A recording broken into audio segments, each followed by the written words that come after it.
नमस्कार दोस्तों, आप सभी का स्वागत है मेरा चैनल एडमिशन वाला पर। और थोड़ी लेट ही सही फाइनल मेरिट लिस्ट अब आ चुकी है, आप देख सकते हो। और इस वीडियो में हम देखेंगे कि कितना फ़र्क पड़ा है फाइनल मेरिट लिस्ट और प्रोविजनल मेरिट लिस्ट में।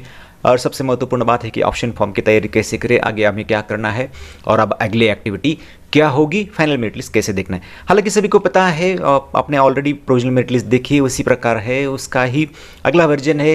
पहले प्रोविजनल मेरिट लिस्ट थी, अब उसे फाइनल कर दिया है। तो आप वहाँ पर फाइनल मेरिट लिस्ट का आपको मेनू लेफ्ट हैंड साइड में अवेलेबल है, वहाँ पर क्लिक करके आप जा सकते हैं, या फिर जो डिस्क्रिप्शन में लिंक है वैसे क्लिक कर भी आप जा सकते हो। आपके पोर्टल में वो पता चल जाएगा, उसमें कोई दोहराई नहीं है।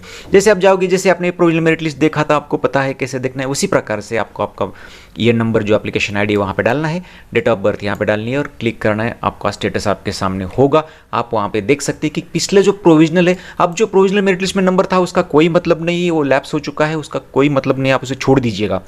जो नंबर आपका फाइनल मेरिट लिस्ट में है उसी को आपको उसी को मद्देनजर रखते हुए या फिर उसके बेस पर ही अलॉटमेंट होगा। ये फाइनल है, अब इसमें कोई बदलाव नहीं होगा। तो इसी मेरिट नंबर पर आपके फिर आगे के जो राउंड्स के अलॉटमेंट है वो होते जाएंगे, तो आपको पता चल जाएगा।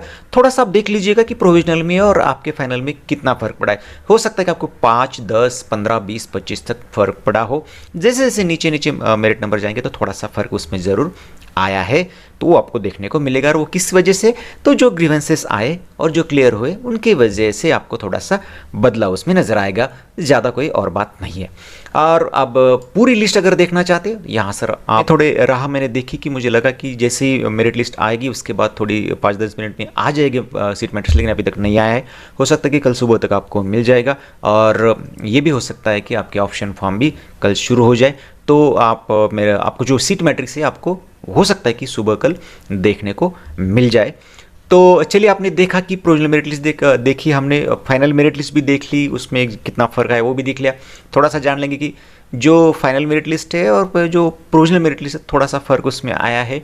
जैसे हम नीचे नीचे जाएंगे तो 500 के लिए थोड़ा सा फ़र्क आपको नहीं मिलेगा, लेकिन 1000 तक आने के बाद थोड़ा सा फ़र्क हमें महसूस होता है। तो थोड़ा सा फ़र्क है, ज़्यादा नहीं है। हो सकता है कि आपको 10, 12, 15, मैंने कुछ जो सैंपल देखे उसमें कई स्टूडेंट्स के तो 20-25 तक डिफरेंस आया, किसी लोगों का 12-13 तक आया, किसका 5-6 तक आया है। तो थोड़ा सा डिफरेंस वो आएगा, चलो उसे छोड़ दो, ज़्यादा बात उस पर नहीं करना चाहिए, क्योंकि अभी जो हो गया फाइनल मेरिट लिस्ट, हमारा फाइनल मेरिट नंबर आ गया और उसी को हमें बेस रखना है। अब हम आगे क्या कर सकते हैं, जल्दी सीट मैट्रिक्स आएगा, आपको पता चल जाएगी कौन से कॉलेज में कौन से ब्रांच के लिए आपकी कैटेगरी के लिए कितनी जगह है, वो भी पिक्चर क्लियर हो जाएगा। अब आपके सामने बहुत बड़ा काम है कि कल से आपको ऑप्शन फॉर्म भरने हैं और फिर ऑप्शन आपके पास रेडी होने चाहिए। पहला आपने काम मुझे लगता है बहुत सारे स्टूडेंट ने किया होगा।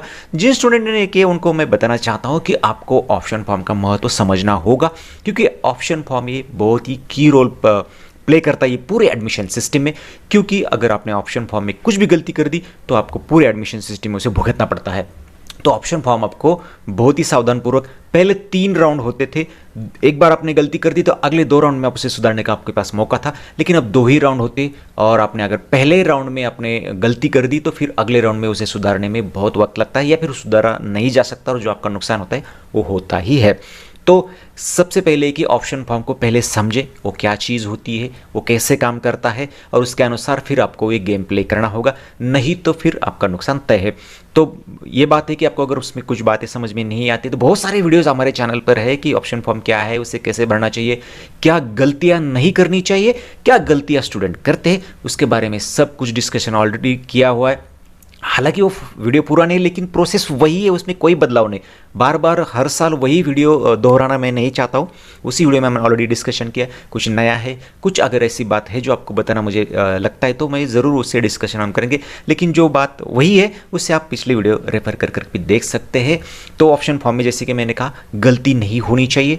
2 ही राउंड है, जैसे हमने उसे दोहराया, तीसरा राउंड का कोई मौका नहीं, फिर वो होगा कॉलेज लेवल का राउंड। तो 2 राउंड में हमें पहला आपका ये उद्देश्य या फिर पहला आपका टारगेट ये होना चाहिए कि पहले राउंड में अच्छे से अच्छा कॉलेज मिले, फिर हम जाएंगे बेटरमेंट के लिए, और बेटरमेंट दूसरे राउंड में हम फिर से कोशिश करेंगे कि अच्छा कॉलेज हमें और मिले, अच्छी ब्रांच मिले। तो ये बात भी आपको ध्यान में रखनी है। तो अब आपको एक लिस्ट बनानी होगी, क्योंकि आपके पास अभी फाइनल मेरिट नंबर है, पिछले साल का कट ऑफ इसी पोर्टल पर है, उसमें कहीं जाने की ज़रूरत नहीं। आपकी जो जहाँ पे आपने फॉर्म भरा उस नीचे जाओगे तो आप पिछले 2 साल के कट ऑफ आपको मिल जाएंगे। पहले राउंड के कट ऑफ आप रेफर कीजिएगा कि पहले राउंड में कौन सा सीट अपना आपका जो मेरिट नंबर है वो कौन से कॉलेज को लगा था, वो कॉलेज के ऊपर के तुम जितने निकाल सकते हो उतने आप कॉलेजेस निकालो।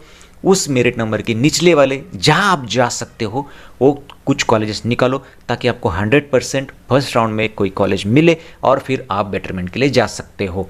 तो ऐसे ऑप्शन आप चूज़ कीजिएगा। कॉलेज आपको बहुत पसंद है लेकिन उसकी सारी ब्रांच डालने की ज़रूरत नहीं। कॉलेज को बहुत सारे स्टूडेंट ऐसे कॉलेज को देखकर पहले वो कॉलेज को देखकर किसी और ब्रांच को जाते हैं और फिर उन्हें लगता है कि बेटरमेंट में दूसरी ब्रांच मिलेगी, लेकिन ऐसा नहीं होता है। बहुत अंतर होता है कट ऑफ में। अगर हमने देखा तो बहुत अंतर, अगर हमने फॉर एग्जांपल देखा तो कंप्यूटर के कट ऑफ में और ईएनटीसी के कट ऑफ में या फिर सिविल के या फिर दूसरे ब्रांचेस के कट ऑफ में बहुत ज़्यादा अंतर होता है।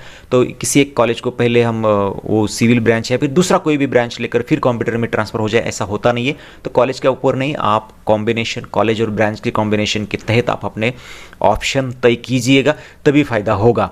जैसे मैंने कहा कि ऊपरी आपका जो मेरिट नंबर है पिछले साल जो कॉलेज उसमें क्लोज हुआ थे उसके ऊपर की जितने निकाल सकते हो अच्छे अच्छे कॉलेजेस आप ज़रूर निकाले, वो सारे को ट्राई कीजिएगा, कोई प्रॉब्लम नहीं।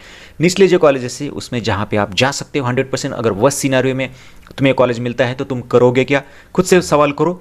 अगर जब आप यस में आता है तो फिर वो कॉलेज आपकी लिस्ट में शामिल करो। मुझे कोई मिलेगा नहीं इसलिए जहाँ पे आपको जाना नहीं है वो कॉलेज उसमें डालना नहीं है, वो ब्रांच उसमें डालनी नहीं है, तो आपको उस प्रकार से लिस्ट बनानी होगी। लिस्ट बनाने के बाद किसे कितना ऊपर लेना है ये भी आपको तय करना होगा। आपको समझना होगा कि जो सबसे ऊपर कॉलेज होगा वो पहले अलॉटमेंट के लिए चला जाएगा। बहुत सारे स्टूडेंट के मन में बहुत सारी दुविधा होती है और बहुत सारे उनके कन्फ्यूजन्स होते हैं, तो वो नहीं होना चाहिए। अगर आपके मन में है कोई सवाल तो आप पूछिएगा कमेंट्स बॉक्स में, ज़रूर कोशिश करूंगा उसके जवाब देने के रिगार्डिंग आपके ऑप्शन फॉर्म या फिर उस वीडियो पर भी कुछ नए कमेंट्स आते तो हम उस पर भी डिस्कशन करेंगे। तो दूसरा है कि ऑर्डर लगाते समय बहुत बार ऐसा होता है कि आपने कुछ कॉलेजेस निकाले लेकिन किसी कॉलेज के बारे में आपको ज़्यादा पता नहीं है या फिर आपको पता नहीं है, तो आप थोड़ा सा रिसर्च कीजिएगा। बहुत सारी इन्फॉर्मेशन अब अवेलेबल है, आप पिछले स्टूडेंट से भी बात कर सकते हो, उनके बहुत सारे आपको अभी इतना पहले जैसा नहीं रहा कि आप इन्फॉर्मेशन निकाल ही नहीं सकते, आप ज़रूर इन्फॉर्मेशन निकाल सकते हैं। आप इन्फॉर्मेशन निकाल कर फिर उस कॉलेज को आगे अगर दो कॉलेज में टाई होता है तो जिसका ज़्यादा कट ऑफ है ऑब्वियसली आप उसे प्रेफरेंस दे सकते हैं। ये मेरा वैयक्तिक मत है, निजी मेरा ये मत है। तो चलिए, आपको पहले लिस्ट तैयार करनी है, उसको ऑर्डर में लगा के रखना है, फिर आप ऑप्शन फॉर्म के लिए जाए। जैसे ऑप्शन फॉर्म ओपन होगा पहले भरने का ऐसा मत कीजिएगा, पहले आप स्टडी कीजिएगा आपने कौन से कॉलेजेस निकाले, किसको ऊपर दिया है आपने प्रेफरेंस, वो क्यों दिया है, और उसके नीचे जो दिया है उसको क्यों दिया है, आपने कॉलेज को प्रेफरेंस दिया है फिर ब्रांच को प्रेफरेंस दिया है। ये सारे सवाल आपको पूछने होंगे और फिर ज़रूरत पड़ी तो हम लाइव भी करेंगे पिछले साल की जैसा, आपके क्वेश्चन आंसर लेंगे। कल जैसे कि ऑप्शन फॉर्म शुरू है तो शाम को अगर टाइम मिला तो हम लाइव भी आ सकते हैं। आप बताइए कमेंट्स में, ज़्यादा अगर रिक्वेस्ट आती है तो हम लाइव आकर क्वेश्चन आंसर भी करेंगे। रुकते हैं यहाँ पर, फिर मिलेंगे नए वीडियो में, तब तक के लिए नमस्कार।